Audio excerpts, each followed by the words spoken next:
Claudie, je suis chargée de projet recherche et développement au pôle innovation à la Magina et aujourd'hui je vais vous parler de tensioactifs.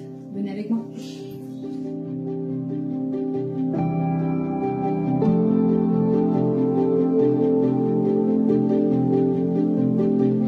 Tensioactif, c'est un ingrédient qui va permettre de mousser et de nettoyer.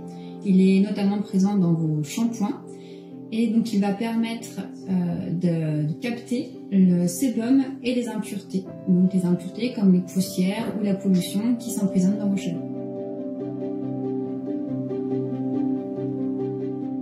Alors un tensioactif, c'est une molécule soluble qui représente deux parties. Une partie lipophile, qui dit lipophile ça veut dire qui aime le gras, et donc hydrophobe qui n'aime pas l'eau. Et une tête polaire, hydrophile qui aime l'eau. Alors, dans l'eau, cette molécule va avoir tendance à former des micelles. Et ces micelles, s'il y a du gras dans les parages, vont enfermer le gras dans une espèce de bulle qui va être évacuée au moment du rinçage. Je vous montre.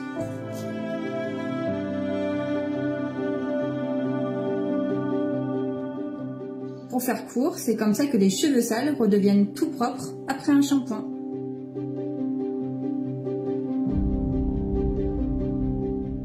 Il y a différentes catégories de tensioactifs. Chacun d'entre eux possède des propriétés particulières et qui va leur permettre d'avoir des usages distincts. Donc on les classe en fonction de la charge de la tête polaire. Donc la tête polaire peut être chargée négativement. Il s'agit de tensioactifs anioniques, comme le SCI ou sodium cocoïl isethionate que l'on utilise dans nos shampoings. La tête polaire peut être chargée positivement, donc on dira que le tensioactif est cationique. Elle peut être chargée à la fois positivement et négativement, on parle d'un tensioactif amphotère. Et enfin, elle peut ne pas être chargée du tout, et là on parle de tensioactif non ionique.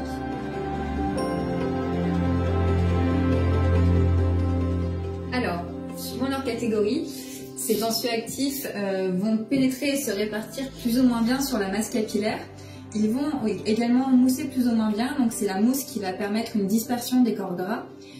Certains vont être plus adaptés pour nettoyer et d'autres seront plus adaptés pour avoir un effet conditionnant sur le cheveu.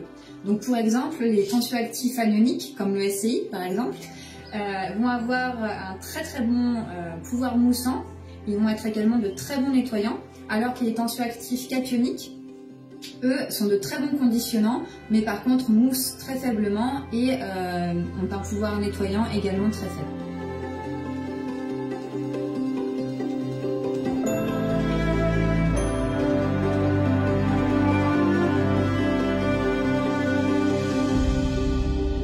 Vous savez maintenant ce qu'est un tensioactif.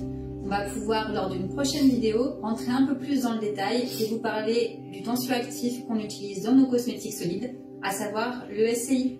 À très vite!